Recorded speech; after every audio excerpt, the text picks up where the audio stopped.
Good afternoon. We're continuing Mesilat Yesharim with Rabbi Avigdor Miller's commentary. We are on page 111. This is chapter 1.23. Mesilat Yesharim says that David HaMelech in Tehillim says, Achat shalti mi'et Hashem. There is only one thing that I ask of Hashem. Ota avakesh, and that is what I seek. Shivti b'vet Hashem kol yemei chayai, to sit in the house of Hashem all the days of my life. And now Rabbi Avigdor Miller says that David HaMelech uses two terms here. He asks of Hashem and he seeks. David asks for many things in Tehillim, but this is the thing that he asked for most fervently. Seeking is even more than asking. It implies doing whatever it takes to endeavor to find it. And the sign that you really want what you're asking for is if you go and do an action. If you just say, I would like to be, I would like to get, I would like to become, but you don't do anything, that means you really don't want. But if you ask and then you search, seek, that shows that you really want. What is he asking for and willing to seek? He wants to sit in the house of Hashem all the days of his life. That is a remarkable statement from the king, King David. Where else do we find a king who doesn't want to sit on his throne in the palace, doesn't want to be on the battlefield, parade, but rather he wants to sit in the house of God? David was one of the most active people who ever lived. He was a general, a warrior, an organizer, a builder of cities, the great king who ruled his nation with the utmost devotion. And he was born red, just like Esav. He was born to do. And he conquered his nature, and he loves to sit. And this busy man said that this is what he seeks more than anything else, that he should be able to sit whenever he could, as long as he could, in the house of Hashem. And there's a story in the Talmud about one rabbi who inherited great wealth from his father. He had 1,000 cities, villages, with thousands of workers, fields, factories. And he said, I'm not interested in running all that. He appointed managers and he went and he learned. To the point that nobody knew who the owner of all this property is. And whenever he would walk on his own ground, sometimes people would force him to work because they thought he's just a lazy bum walking without work, and they would grab him and tell him work, and he would never say, oh, it's I'm the boss, it's my property. He would be humble, he would work until one of the managers would recognize him and free him. So that's the ultimate in having wealth, but at the same time knowing what's important in life. Imagine a businessman somewhere in mid-Manhattan, in his skyscraper office, busy with big deals, but his heart is back somewhere in Brooklyn, in his synagogue. He is longing to get back there. Suppose there would be a legal holiday. Where would he be? That is where he would be, in the synagogue in the middle of Brooklyn. Of course, if he says he's yearning for his synagogue, but when the legal holiday comes, he is on his boat, motorboat, that's not sincere. But David, wherever he was yearning to come back to the house of Hashem. And that is what he actually sought. Rabbi Avigdor Miller says that when people say, yes, I love Torah, I love learning, the test is, what do they do on Sundays? Okay, fine, you're working the whole week. But what do you do on Sunday when you're off? Do you say, oh, it's my only day off, therefore I have errands to run. I have to spend time with my family, my children, shopping, everything else except for Torah. So that means it's all bluff. If you say, I love learning, but I can't because I work full time, so then such a person will be found in the synagogue on a Friday night. After the meal, he goes to the synagogue and he learns. Shabbat morning, before Shacharit, you find him in synagogue before prayer, learning. After the meal, Shabbat afternoon, you find him not on his couch, you find him in the Beit Midrash learning. Sunday, the whole day, you find him in Beit Midrash learning. Such a person, you can say, he is Ben Torah. He really loves Torah, he loves learning.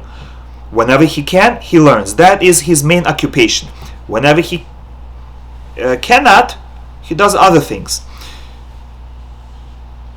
Of course, you can be close to Hashem anywhere.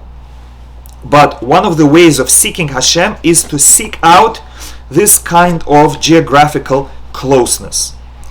The physical closeness of sitting in the house of Hashem can be used as a means of attaining actual closeness to Hashem. As Talmud in Brachot says, that Rabbi Yuhanan became surprised when he met Persian people from Bavel who were old. And he said, I didn't know that those who live outside of Israel can live for a long time. I thought only in the land of Israel you can be old, live a long life. Why? Because we say in Shema, Liman yirbu yemichem ve'mivnechem ala adama shenishba Hashem le'avotechem, so that you live a long life on the land that Hashem promised to your forefathers. So only in the land of Israel you can live a long life. How is it possible that people in Bavel, in Persia, live a long life? And they answered, because these people, they come to the synagogue early in the morning and they leave the synagogue late at night. Because they spend a lot of time in the synagogue, in the Beit Midrash, it is considered for them as if they are in the land of Israel. And just like the land of Israel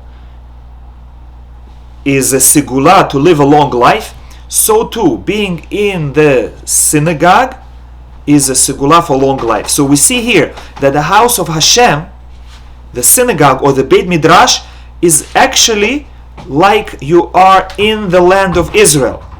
And it's as if you are in the actual house of Hashem in Beit HaMikdash. So someone who enters the synagogue, we bow down, we with respect, we don't use our phone, we don't talk mundane words, as if we are in Beit HaMikdash, in Yerushalayim, in Eretz Yisrael. So it is true, if you sit in a synagogue, it's as if you're sitting in Beit HaMikdash, as if you are really close to Hashem. Another aspect of the physical closeness which is being hinted to here is the importance of living in the Jewish community. The closer you are to the center of the Orthodox observant Jewish population, the closer you are coming to the Almighty.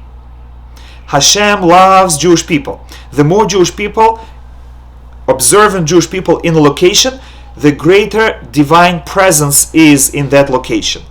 So, before moving to a new location, make sure that you have at least a minyan of religious Jews who are in the same vicinity, because then Shekhinah will be there, the blessing will be there, success will be there. This cannot be overemphasized. It is paramount. Anybody who goes away demonstrates that his heart is not in this pursuit, because he shows that there are more important things in his life. Those that choose their children's well-being, their own spiritual well-being, they choose religious community. Those that choose profit, that choose money, that choose comfort, they go out of religious community because they may claim there is more space, houses are cheaper, fresh air. but that comes at the expense of spiritual life. And a person may say, it's okay, I'll take Hashem with me, because Meloch kol haaretz kevodo, God fills the whole world with His glory. But that is really self-deception, because we're learning here that geography is important in this quest after Hashem. If you want God, follow the Jewish people, follow the tzaddikim, follow the yeshivot, follow the synagogues. The closer you are to a yeshiva, an Orthodox community, the closer you live to a rabbi, the better off you will be in this world and in the world to come. We're on page 112. David said, "One thing I seek, and I ask Hashem for help, and I endeavor, I seek it always, is to sit in the house of Hashem." That's the desire that we should all have. We should hope and pray and strive to be close to Hashem. And the Gemara says, how can you be close to Hashem? By being close to those that serve Him, those that understand Him, those that live their life, dedicate their life for Him. If you're close to such people, you will be close to Hashem. This means coming as close as you can physically to what represents and symbolizes the Almighty. Try to be in the house of Hashem as much as possible, even if you are the only one alone in the synagogue or in the Beit Midrash. It says that if you missed a minyan, you should still go to the synagogue and pray alone, because praying in the house of God is better than praying outside of the house of God. Learning Torah in the house of God is more important than learning Torah outside of the house of God. Of course, you should study Torah in your home also, and you should carry the teachings and principles of the Torah with you in your place of business. Wherever you go, be proud of your principles and display them. But nothing equals the achievement of sitting in the house of Hashem. This is one of the ideas behind the mitzvah of Aliyah Liregel, when the entire Jewish population of the land of Israel and even outside of the land went to Jerusalem, went to the Beit HaMikdash 3 times a year. Going up to Yerushalayim for the 3 pilgrimage festivals, Pesach, Shavuot and Sukkot, in order to be close to Hashem, at least 3 times a year. Other mitzvot can be used as well to seek closeness to Hashem. If one uses tzitzit, tefillin or mezuzah to remind himself of Hashem, he is seeking closeness. Every time you put on tzitzit, think about what you're doing. In the morning you put on talit katan, think about it, kiss it, and say to yourself, I'm coming closer to Hashem. This garment reminds me of my closeness to Hashem. It's as if I'm hugging Hashem. Every time you put on tefillin, think, I'm tying myself to Hashem. I'm tying Hashem to me. Every time you pass a mezuzah, you touch and kiss it and think. Inside the mezuzah it says that I love God. And that means I attach the love of God to my house. To my most precious physical possession, I attach love of God. Coming close to the sages is another way to cling to Hashem. As it says, Aseh lecha rav, make for yourself a teacher. Find somebody and attach yourself to him and get close. Now, there is a note at the end of the chapter.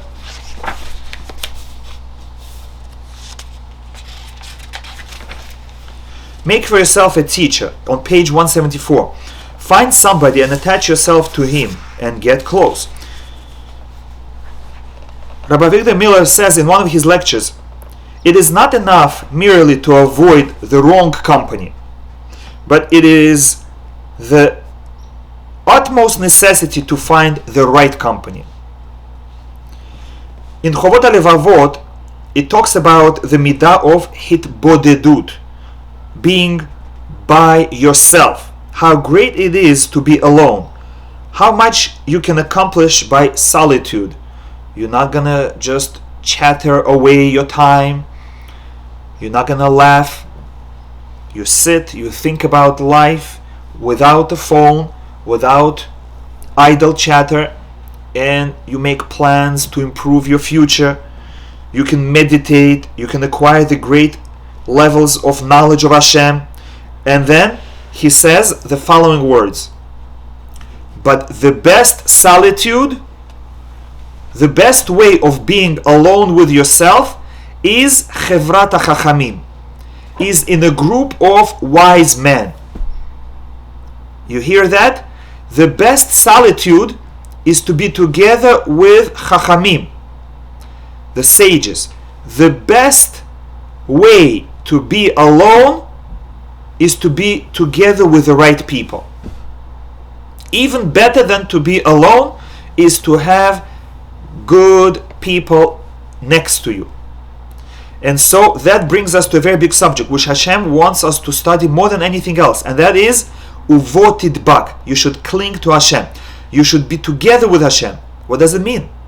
That's a very important subject. Everybody talks about deveikut, attaching yourself to Hashem. What does it mean? Mesilat Yesharim said, every man should aspire to perfection. That's our purpose in life. Now, many religious Jews don't know that. But listen to that great teacher. He knows all about it. You can believe him. He said perfection. Hashem wants perfection. He wants you to become the best you can become. That's your job in life. As it says in the Midrash, the purpose of mitzvot is to make you perfect in emunah, perfect in belief in Hashem, in loving Hashem, perfect in clinging to Hashem. Mesilat Yesharim says as follows: the very greatest form of perfection is to be close to Hashem. As David says, as far as I am concerned, the biggest good in the world is to be close to Hashem. That is the real perfection. That is the real good. Anything besides that, anything that people think is good, is only a deception. It's only foolishness. There is only one good, and that is being close to Hashem. So everything you do, ask yourself, is this good or bad? How do I know if it's good and bad? Ask one question: is it going to bring me closer to Hashem or further away from Hashem? If it's going to bring me closer to Hashem, then automatically it's good. If it's going to bring me away from Hashem, it can even look like a mitzvah, but if it's going to bring me away from Hashem, then it's not good. I shouldn't be doing it. What does it mean to be close to Hashem? The Gemara says you should cling to Hashem. It means to cling to wise men and to the students of yeshivot. That's called clinging to Hashem. If you hear of a man who goes out into the street looking for Hashem, that he is mivakesh Hashem, where can he find him? Maybe in nature? No, you're not going to find God in nature. Don't fool yourself. Who knows where I'll find Hashem? Maybe in place where they play music, I'll be inspired. Forget about it. You want Hashem? Go to the places of Torah, to associate with B'nai Torah, with real Talmidei Chachamim. That's Kirvat Elokim. That is closeness to Hashem. This is a very important principle. Our instinct of looking for company really doesn't mean any company. Hashem implanted in us that we want to be around people. Solitary confinement is the worst punishment. Why? Because we know that we need company of other people. But not just any company. You must spend your days in good company. Just like any desire, it can be used for good or bad. I have a desire to be close to people. That desire can be used for good. I'll find good people to be close to. And even if they don't invite me, I will join them. I will ask to be accepted. and I'll stay on the side and listen, or I can misuse my desire and attach myself to bad people. Chas v'shalom. It's worth paying double rent to live in a house next to a Ben Torah, a Talmid Chacham. When people move to a neighborhood and only then they look for a synagogue, that's a tragedy. First look for a synagogue, for a yeshiva, and then you move. As it says, "Aseh lecha rav ukne lecha chaver." Make a rabbi for yourself and acquire a friend. So before moving to a new community, you check out, is there a rabbi who I can follow, and are there friends that I can be close to that are good? These are the most essential things in life, more important than where your house is going to be or what kind of furniture you're going to have. Unfortunately, people spend more time looking at houses and choosing furniture than looking for synagogues, choosing a rabbi, choosing a friend. The most essential thing is with whom you will associate, with whom your children will play. And therefore, the feeling of searching for company, the instinct of the human heart, you must have somebody with whom to spend time. It should be utilized. Spend time together with Talmidei Chachamim. And now, we go to chapter 1.24 on page 112, closeness through thinking. One of our primary methods of clinging to Hashem is to constantly be thinking about Him. This is one of the 6 constant mitzvot. Every time you think about Hashem, you get a few mitzvot right away. You get the one mitzvah of being aware of God. You get a second mitzvah of knowing that there are no other powers beside Him. You get a mitzvah of knowing that He is one. And you get another mitzvah loving God. And you get another mitzvah fearing God. And you get another mitzvah staying away from sin. Because as long as you think about God, you're going to stay away from sin. So right away you get 6 mitzvot when you think about God. When you walk on the road, when you sit in your house, when you go to bed, before you fall asleep, and as soon as you get up in the morning, at all times be aware that Hashem is with you. As it says in Tehillim, Ki ata imadi, you are with me. Hashem, you are with me. And you can say it all the time, Ki ata imadi. Shiviti Hashem lenegdi tamid, I place Hashem in front of me always. Ki ata imadi, Hashem is with me. Hashem li lo ira, Hashem is with me and I don't fear anyone else. At all times you're aware of what our sages say, that there is an ayin ro'ah, an eye that sees,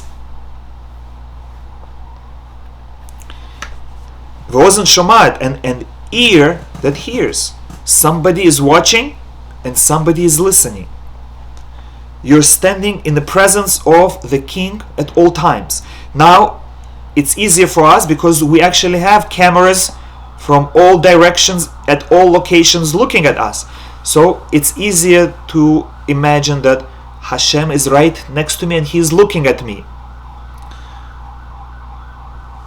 Like David HaMelech said, if I go to the skies, you're there. If I descend into the depths of the sea, you're there. Even if I'm alone in a room, covered by my blankets with lights off, Hashem is there and He is watching me and He is listening. And He knows what's going on in my thoughts. And therefore, I'm with Him. I'm connected to Him with my mind and with my body. And therefore, this is one form of the perfection of connection to Hashem. Of course, it requires a lot of practice, but it is possible for anyone to achieve. Now on page 113, this is the basis for the halacha found in Shulchan Aruch, that when a Jew needs to change his clothing, prepare for bed, or when he wakes up and he needs to get dressed, he has to be careful to cover himself, because he wants to remind himself that Hashem is present. And even though Hashem sees through clothing, he is even better than X-ray vision,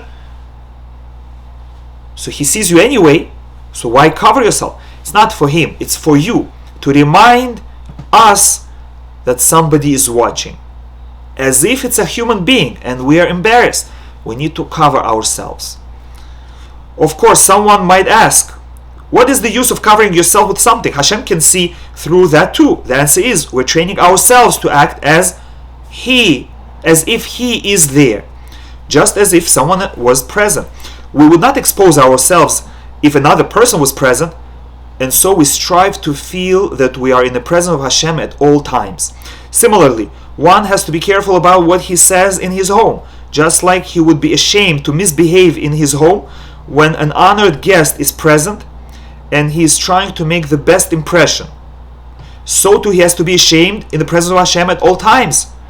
That is a great ideal. The more you think about Hashem, the greater you will be. That is what Mesilat Yesharim says is the true perfection. To learn to feel the presence of Hashem at all times. This is a very important subject. It must be studied, pursued, and detailed.